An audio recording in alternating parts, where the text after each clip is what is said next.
Hello friends అందరికీ ఈరోజు నేను ఏం చూపిస్తున్నా అంటే పచ్చి కొబ్బరితో ఓలిగలు చేసేది. మా సైడ్ అయితే ఓలిగలు అంటాము, మీరు బొప్పట్లు అలా అంటారు కదా.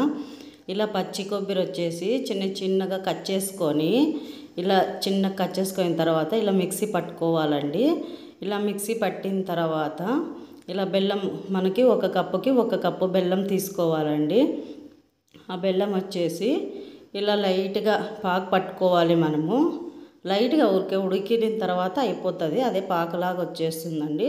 తర్వాత మనం మిక్సీ పట్టిన ఇది కొబ్బరి పేస్ట్ వచ్చేసి ఇలా వేయాలి.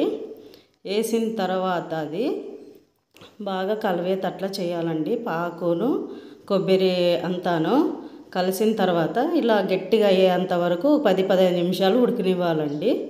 అది అయిన తర్వాత ఇలా ఉడికినిచ్చిన తర్వాత ఇలా బాగా స్మూత్గా వచ్చేస్తుంది.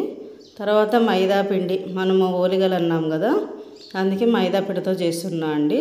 ఇలా మైదా పిండి తీసుకొని కొంచెం ఆయిల్ వేసి ఇలా కలిపి బాగా కలిసేటట్లా కలిపిన తర్వాత మళ్ళా వచ్చేసి ఇట్లా నీట్గా అంతా పొడిగా అయిన తర్వాత మనకు వాటర్ లైట్గా వేసుకుంటూ మనకి ఓలిగలు ఎలా చేస్తామో అలా చేసుకొని ఇలా ఒక అర్ధగంట పక్కన పెట్టుకున్న తర్వాత ఇలా అవుతుందండి. ఇది తీసుకొని మనము ఇప్పుడు ఓలిగలు ప్రిపేర్ చేస్తాము.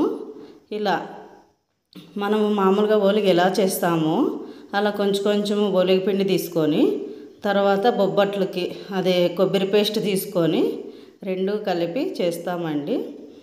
ఇలా పెట్టేసి చిన్న ముద్దల్లాగా చేసుకున్న తర్వాత ఇలా రుద్దుకుంటే మనకి ఓలిగలు రెడీ అవుతాయండి. ఇలాగా చిన్నగా ఒత్తుకొని చేసుకున్న తర్వాత బాగా స్మూత్గా ఉంటాయండి. కొబ్బరి కూడా బాగుంటుంది టేస్ట్గా. మనం బెల్లంలో ఉడికిస్తాం కదా పచ్చి కొబ్బరి, అలా అయిన తర్వాత ఇలాగా ఇప్పుడు మనము పెనము వేడైనాక అందులో వేసేసుకునేదండి. ఇలా వేసుకున్న తర్వాత కొంచెం ఆయిల్ వేసుకొని ఆ తర్వాత మనము ఇలా బాగా నీట్గా కాల్చుకోవాలండి. ఇలా వస్తుంది, మనం బొబ్బట్లు చేసినట్లే అండి. ఇలాగా అది అయిన తర్వాత మనము ప్లేట్లో సర్వ్ చేసుకునేదండి. అయిపోతుంది, కొబ్బరి ఓలిగ రెడీ అవుతుంది. ఇలాగా తర్వాత మీకు మా వీడియో నచ్చినట్లయితే లైక్, షేర్, సబ్స్క్రైబ్ చేయండి ఫ్రెండ్స్. ఇంకా ఇలాంటి వీడియోస్ చాలా